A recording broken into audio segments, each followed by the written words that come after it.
بسم اللہ الرحمن الرحیم۔ ایک خاتون نے ایک خط لکھا جو سونے کے پانی سے لکھے جانے کے قابل ہے۔ میرے پیارے شوہر، میرے پیارے بھائی، میرے پیارے بیٹے، گھر سے باہر نکلتے ہی آپ کو دو قسم کی خواتین ملیں گی۔ پہلی قسم وہ عورت جو عزیز مصر کی بیوی کی طرح بیماری میں مبتلا ہو گئی ہے۔ اس نے اپنے آپ کو خوبصورت بنایا ہے، خوشبو لگا رکھی ہے اور میک اپ کیا ہے، اور اس کی زبان حال ہر دیکھنے والے کو کہتی ہے میں تمہارے لیے تیار ہوں۔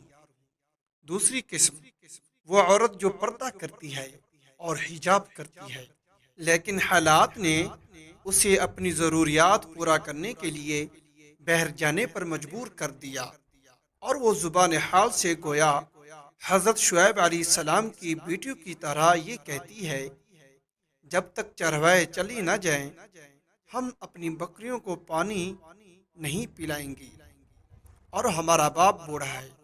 پہلی قسم کی عورت کے ساتھ یوسف علیہ السلام کی طرح برتاؤ کریں، اپنی نگاہیں نیچے رکھیں اور کہو خدا کی پناہ، اور دوسری قسم کی عورت کے ساتھ موسیٰ علیہ السلام جیسا برتاؤ کرو، شائستگی سے مدد کرو اور اپنا راستہ دو۔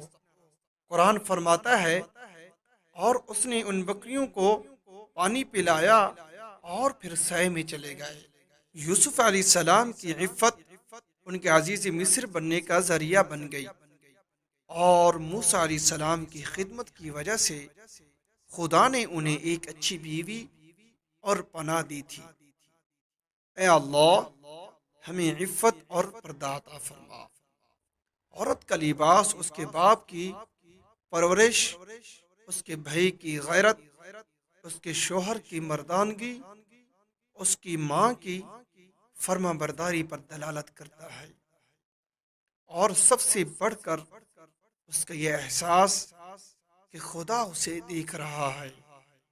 قرآن فرماتا ہے تو انہوں نے مریم سے کہا اے ہارون کی بہن، تیرا باپ برا آدمی نہیں تھا اور تیری ماں فحاشہ نہیں تھی۔ انہوں نے اسے اس کے بھائی، اس کے والد اور اس کی ماں کی یاد دلائی، کیونکہ ان رشتوں کے نیک سیرت ہونے سے عورت کی اصلاح ہوتی ہے۔ ایک لڑکی کہتی ہے جب میں کسی لڑکی کو دیکھتی ہوں جس نے اپنے آپ کو سنوارا ہے اور اپنی عریانیت میں مبالغہ آرائی کی ہے، تو میں اس کے والدین کی طرف دیکھتی ہوں اور اللہ تعالیٰ کا قول یاد آتا ہے ان ہیرو کو وہ ذمہ دار ہیں، تو میری حیا میں اضافہ ہو جاتا ہے کہ کہیں میری وجہ سے میری ماں سے پوچھ نہ ہو۔ اگر یہ ہماری ویڈیو اچھی لگے اس کو لائک، چینل کو سبسکرائب، ساتھ دیے گئے بیل آئیکن کے بٹن کو ضرور کلک کریں۔